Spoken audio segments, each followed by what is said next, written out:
এই যে এখানে তোমরা দেখতে পাইছো, এখানে আমি 1 সপ্তাহ আগে ঘাস বুনেছিল। জমিতে এত সুন্দর হয়ে ঘাস হয়েছিল, কিন্তু এই 2 দিনের পানিতে সব শেষ হয়ে গেল। আর স্বামী তো বাড়িতে থাকে না, তাই নিজেই হাল ঠিক করি।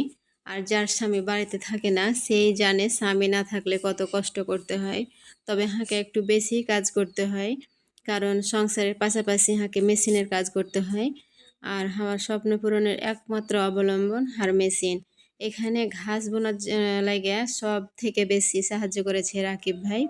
ও আমার দুলাভাই হয়, কিন্তু ও দুলাভাইয়ের আগে ছিল আমার স্বামীর বন্ধু। সেই থেকে আমি রাকিব ভাই বলেই ডাকি।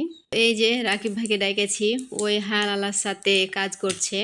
রাকিব ভাই নিজের ঘাসের বীজগালা ছিটাইলে 1 সপ্তাহ পরে একদিনের পানিতে ঘাসের অতটা ক্ষতি হয়নি, কিন্তু পরের দিন এত পানি হয়েছে যে সব ঘাস ডুবে গেছে। কি করব, আল্লাহর মায়ের মানতেই হবে।